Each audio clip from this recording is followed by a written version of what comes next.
Hello बच्चों, video के इस भाग में हम लोग पढ़ेंगे संज्ञा को। संज्ञा देखिए, पढ़िए और समझिए। पिताजी कल अमेरिका जाएंगे। रूपाली आइसक्रीम खा रही है। कबूतर दाना चुग रहे हैं और मित्रता अनमोल धन है। ऊपर लिखे वाक्यों में रंगीन शब्द किसी वस्तु, प्राणी, व्यक्ति, स्थान या भाव के नाम है। ये सब नाम है। ये पिताजी, प्राणी अमेरिका देश का नाम है। रूपाली आइसक्रीम किसी वस्तु का नाम है। और कबूतर पक्षी हैं, दाना चुग रहे हैं।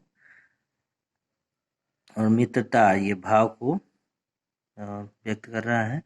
तो हम इन्हीं को क्या कहते हैं? संज्ञा कहते हैं। कह रहा है कि ऊपर लिखे वाक्यों में रंगीन शब्द किसी वस्तु, प्राणी, व्यक्ति, स्थान या भाव के नाम हैं। ये सभी शब्द संज्ञा शब्द हैं। अर्थात हम ये कह सकते हैं कि किसी वस्तु, व्यक्ति, प्राणी, स्थान तथा भाव के नाम को संज्ञा कहते हैं। संज्ञा के भेद। संज्ञा के मुख्यतः 3 भेद हैं। पहला व्यक्तिवाचक संज्ञा है, दूसरा जातिवाचक संज्ञा और तीसरा जो है वो भाववाचक संज्ञा। व्यक्तिवाचक और व्यक्तिवाचक यानी जो किसी विशेष व्यक्ति के बारे में बताता है। जिस शब्द से किसी विशेष व्यक्ति के, वस्तु के, स्थान के बारे में पता चलता है, बोध होता है उस शब्द से, तो उस शब्द को हम व्यक्तिवाचक संज्ञा कहते हैं। और जातिवाचक संज्ञा जिस शब्द से जो है वो उसकी पूरी जाति का बोध होता है, जिस शब्द से उसकी पूरी जाति का बोध होता है तो वह जातिवाचक संज्ञा है। उस शब्द को हम कहेंगे। अब भाववाचक संज्ञा, और जिन शब्दों से भाव का बोध होता है तो उसको हम भाववाचक संज्ञा कहते हैं। आइए देखते हैं आगे। पहला देखिए व्यक्तिवाचक संज्ञा। व्यक्तिवाचक संज्ञा, सेंटेंस दिया हुआ है, वाक्य दिए हुए हैं। क है, ताजमहल आगरा में स्थित है। तुलसीदास ने रामचरितमानस की रचना की। अखिल और निखिल भाई हैं। गंगा हिमालय से निकलती है। यानी ये ताजमहल, आगरा, तुलसीदास, रामचरितमानस, अखिल और निखिल, अखिल निखिल, गंगा हिमालय, ये सभी ये जो शब्द हैं ये क्या है? ये संज्ञा है।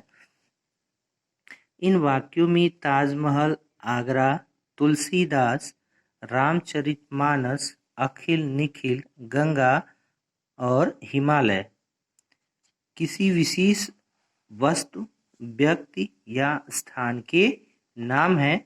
ऐसे विशेष नामों को व्यक्तिवाचक संज्ञा कहते हैं। यानी ऐसे ही जो विशेष नाम हैं इनको हम संज्ञा कहते हैं।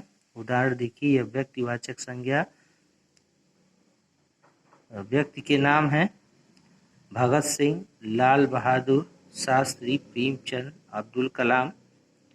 और स्थान का नाम है कावेरी, दिल्ली, चंडीगढ़। और वस्तु का नाम है ताजमहल, गीतांजलि, लाल किला। जैसा कि हम जानते हैं कि हम किसी व्यक्ति, वस्तु, स्थान के नाम को संज्ञा कहते हैं। और इसमें संज्ञा के 3 जो भेद होते हैं, व्यक्तिवाचक, जातिवाचक और भाववाचक। तो व्यक्तिवाचक संज्ञा वे संज्ञा होती हैं जो किसी विशेष व्यक्ति, वस्तु या स्थान का बोध कराते हैं। तो वे जो है वो व्यक्तिवाचक संज्ञा कहलाते हैं। ये देखिए, जैसे यहाँ पे जिस शब्द से किसी विशेष वस्तु, व्यक्ति, स्थान का बोध होता है उसे व्यक्तिवाचक संज्ञा कहते हैं। अब दूसरा जो है जातिवाचक संज्ञा। अब जातिवाचक संज्ञा देखिए, एक कुत्ता एक वफादार जानवर है। बच्चे फुटबॉल खेल रहे हैं। किसान ट्रैक्टर से खेत जोत रहा है। तो कुत्ता एक वफादार जानवर है। कुत्ता जातिवाचक, जानवर भी जातिवाचक वे जानवर तो अपनी पूरी समुदाय का, ये पूरी जाति का बोध करा रहा है अपने, और कुत्ता भी, क्योंकि विशेष अगर नहीं है, अगर यहाँ पे कुछ नाम दे दिया जाता कुत्ते का या जानवर का तो व्यक्तिवाचक हो जाते, पर्टिकुलर किसी एक जानवर को अगर बोध कराते तो व्यक्तिवाचक, नहीं तो ये सिर्फ जानवर है, तो जानवर तो सभी जानवर हैं, इसलिए यह जातिवाचक संज्ञा है। बच्चे फुटबॉल खेल रहे हैं तो बच्चे फुटबॉल, ये जातिवाचक है। किसान ट्रैक्टर से खेत जोत रहा है तो किसान जो है वो ट्रैक्टर से खेत, तो किसान ट्रैक्टर और खेत जो है ये जातिवाचक संज्ञा है। ऊपर लिखे वाक्यों में कुत्ता, जानवर, बच्चे, फुटबॉल, किसान, ट्रैक्टर और खेत ऐसे शब्द हैं जिनसे उनकी पूरी जाति का बोध होता है, ये जातिवाचक संज्ञा कहलाते हैं।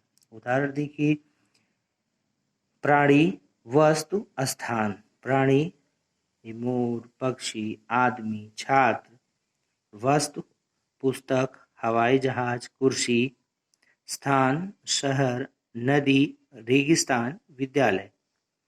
जिस शब्द से एक जात की सभी वस्तुओं, प्राणियों, व्यक्तियों या स्थानों का बोध हो उसे जातिवाचक संज्ञा कहते हैं, यानी हम इनको जातिवाचक संज्ञा कहते हैं। भाववाचक संज्ञा, ये दूसरा था आपका जातिवाचक संज्ञा यानी व्यक्तिवाचक संज्ञा। व्यक्तिवाचक संज्ञा से किसी एक विशेष व्यक्ति, वस्तु, स्थान के बारे में पता चलता है। जातिवाचक संज्ञा से उसकी पूरी जाति का बोध होता है इस शब्द से। जातिवाचक संज्ञा। भाववाचक संज्ञा में भाव व्यक्त करेगा, भाव को बताएगा। देखिए इसमें सेंटेंस दिया हुआ, सबसे प्रेम करो। कश्मीर अपनी सुंदरता के लिए जाना जाता है। बुढ़ापे में स्वास्थ्य खराब होने लगता है। गांधी जी सत्य और अहिंसा के पुजारी थे। तो सबसे प्रेम करो, ये प्रेम जो है यह भाववाचक संज्ञा है। सुंदरता भाववाचक संज्ञा है। बुढ़ापे और स्वास्थ्य जो है ये भाववाचक संज्ञा है। सत्य और अहिंसा, सत्य अहिंसा जो है यह भाववाचक संज्ञा है। पिछले पृष्ठ पर लिखे वाक्यों में प्रेम, सुंदरता, बुढ़ापा, स्वास्थ्य, सत्य और अहिंसा ऐसे शब्द हैं जिनसे किसी प्राणी, वस्तु, स्थान या व्यक्ति की गुण, दोष या भाव प्रकट होते हैं। ऐसे शब्द भाववाचक संज्ञा कहलाते हैं। उदाहरण देखिए, भाव परोपकार, दयालुता, अहिंसा, प्रेम, शांति। गुण या दोष में बुद्धिमानी, मूर्खता, चतुराई। अवस्था में बचपन, बुढ़ापा, यौवन, शैशव और स्वाद में खटास, मिठास, यानी ये सारे जो है ये भाववाचक संज्ञा के अंतर्गत आएंगे। ये सभी जो है भाववाचक संज्ञा है। अर्थात हम ये कह सकते हैं कि जिस शब्द से किसी के गुण, दोष, अवस्था, स्वभाव, दशा आदि भावों का बोध हो उसे भाववाचक संज्ञा कहते हैं। कुछ संज्ञाएं मूल रूप से भाववाचक संज्ञाएं होती हैं। कुछ संज्ञाएं मूल रूप से भाववाचक संज्ञाएं होती हैं। उदाहरण परोपकार, सत्य, दयालुता आदि भाववाचक संज्ञाएं हैं। भाववाचक संज्ञाओं की रचना जातिवाचक संज्ञा, सर्वनाम, विशेषण तथा क्रिया में हम प्रत्यय जोड़कर कर लेते हैं, की जाती हैं। इसमें जो है भाववाचक संज्ञा बनाने के जो नियम दिए हुए हैं, देखिए हम क्या करते हैं, जातिवाचक संज्ञा से और सर्वनाम से, विशेषण से, क्रिया से, इन सबको क्या करते हैं हम इसमें प्रत्यय जोड़ करके जो है वो भाववाचक संज्ञा को हम बना लेते हैं। देखिए यहाँ पर जातिवाचक संज्ञा से भाववाचक संज्ञा बने हुए हैं। जातिवाचक संज्ञा है मनुष्य। मनुष्य में हम क्या प्रत्यय जोड़े हैं, ता प्रत्यय जोड़ करके बना लिए हैं, तो शब्द हमारा बना है मनुष्यता। तो ये जो है मनुष्यता यानी मानवता के भाव, ये भाव व्यक्त कर रहा है, तो यह भाववाचक संज्ञा है। मातृत्व, मातृत्व माता का प्रेम, तो यहाँ जो है भाववाचक है।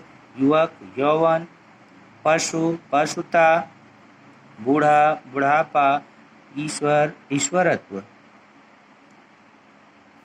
बच्चा, बचपन, लड़का, लड़कपन, पितृ, पितृत्व, दानव, दानवता, चोर, चोरी, प्रभु, प्रभुता। कि सर्वनाम से सर्वनाम मम, मम अत्व यानी ममत्व, भाववाचक संज्ञा बन गया। निज, निजता, सर्व, सर्वस्व, अपना, अपनत्व, स्व, स्वत्व, अहं, अहंकार। देखिए ये सर्वनाम से जो है ये भाववाचक संज्ञा बना हुआ है, इसमें हम प्रत्यय जोड़ करके इसको भाववाचक संज्ञा बना लिए हैं। विशेषण से विशेषण अच्छा, भाववाचक संज्ञा क्या हो जाएगा? अच्छाई, आई प्रत्यय जुड़ जाएगा, इसमें भी आई प्रत्यय जुड़ जाएगा। बुरा से बुराई हो जाएगी, तो ये बन जाएगा भाववाचक संज्ञा। देखिए यहाँ खट्टा है, खटास है, सुंदरता है, वीरता, चालाकी, बुद्धिमानी, शिष्टता, अमीरी, छुटपन, यानी इन सभी से जो है भाववाचक संज्ञा यहाँ पे बन गए हैं।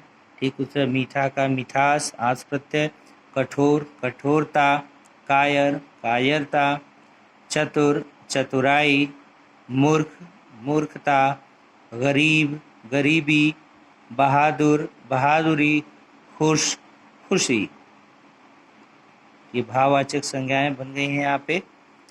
अब क्रिया से, विशेषण से बने, अब क्रिया से देखिए क्रिया पढ़ना, इसमें आई प्रत्यय जुड़ गया है तो हो गया पढ़ाई, भाववाचक संज्ञा। दौड़ना, दौड़, जीतना, जीत, उड़ाना, उड़ान, उतरना, उतार, रोना, रुदन, लिखना, लिखाई, चढ़ना, चढ़ाई, हारना, हार, बहना, बहाव, हंसना, हंसी, चलना, चाल। ये सभी जो है ये भाववाचक संज्ञाएं बनी हुई हैं क्रिया से। कुछ लोग अंग्रेजी व्याकरण के आधार पर संज्ञा के दो भेद मानते हैं। देखिए ये तीन भेद जो हम लोगों ने पढ़ा, व्यक्तिवाचक, मुख्यतः तीन भेद होते हैं संज्ञा के, व्यक्तिवाचक, जातिवाचक, भाववाचक। भाववाचक के फिर नियम, हम शब्द बनाने के कुछ नियम जाने कि हम कैसे बनाते हैं, तो हम जो है प्रत्यय जोड़ करके बना लेते। किसमें जोड़ते हैं तो हम उसको जोड़ते हैं क्रिया, सर्वनाम में, क्रिया में जोड़ करके बना लेते हैं उन शब्दों को।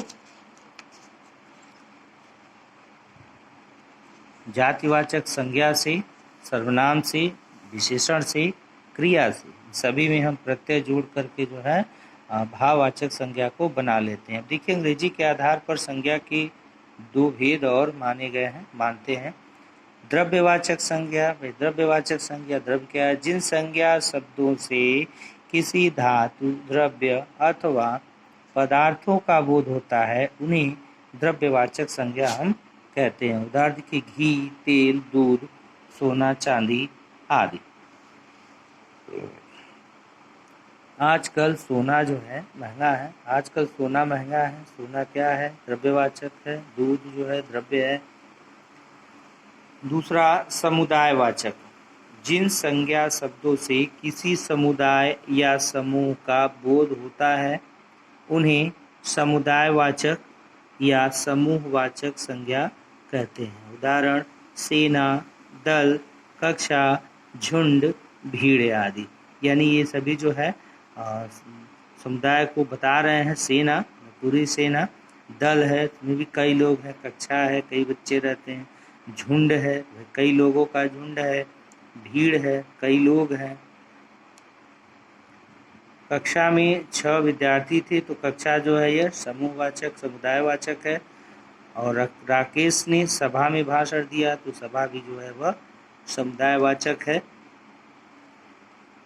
संज्ञा जो है कंप्लीट हुआ है। तो आइए अब हम जानते हैं कि अब तक हमने इस चैप्टर में क्या सीखा। किसी वस्तु, व्यक्ति, प्राणी, स्थान तथा भाव के नाम को संज्ञा कहते हैं। संज्ञा के 3 भेद होते हैं, व्यक्तिवाचक संज्ञा, जातिवाचक संज्ञा तथा भाववाचक संज्ञा। किसी विशेष व्यक्ति, वस्तु या स्थान का बोध कराने वाले शब्द जो है वो व्यक्तिवाचक संज्ञा कहलाते हैं। जिस संज्ञा शब्द से एक ही प्रकार के सभी व्यक्तियों, स्थान या वस्तुओं का बोध हो उसे जातिवाचक संज्ञा कहते हैं।